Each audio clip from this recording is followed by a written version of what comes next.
का topic glass slab के through apparent shift find करना किसी ऑब्जेक्ट का। इसके पहले हम एक न्यूमेरिकल डिस्कस करने जा रहे हैं। A man sees fish in an aquarium, find apparent distance of fish for outer side of glass wall, will the fish appear in water. ये इसमें वाटर है, वाटर में फिश है और ये एक ग्लास है। इसका थिकनेस 12 सेंटीमीटर और इसका थिकनेस 2 सेंटीमीटर। इसमें ये इसके बॉर्डर से ग्लास के 2 सेंटीमीटर पर कोई फिश है।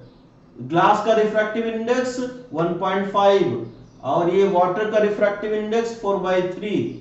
तो इसका पोजीशन, अपैरेंट पोजीशन फाइंड करना है। जब मैन यहां से देखेगा तो उसको इसका पोजीशन कहां दिखाई देगा, कितना शिफ्ट दिखाई देगा। तो x dash equal to n not t1 upon n1 plus t2 upon n2। n not is refractive index of air, और जिसमें ऑब्जर्वर है उसका refractive index n not. n1 is refractive index जिसमें ये फिश है, और n2 जिसका जो ग्लास है इसका रिफ्रैक्टिव इंडेक्स है।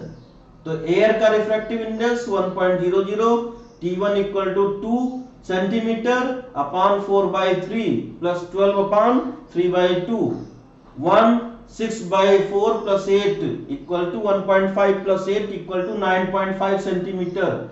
Fish will appear in water 1.5 centimetre behind glass.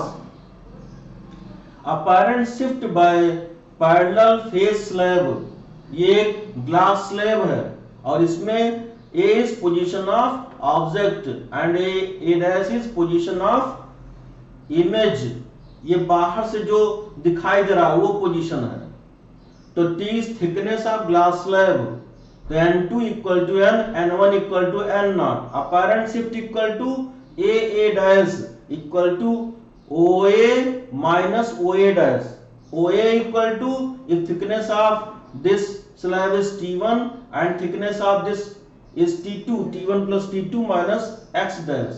X dash equal to N naught T1 upon N1 plus T2 upon N2। Apparent shift equal to T1 plus T2 minus N naught T1 upon N1 plus T2 upon N2। T1 plus T2 minus N naught T1 upon N1 equal to N naught and N2 equal to N। तो minus N naught T2 upon N, T2 1 minus N naught by N equal to T 1 minus N naught by N, T2 equal to T।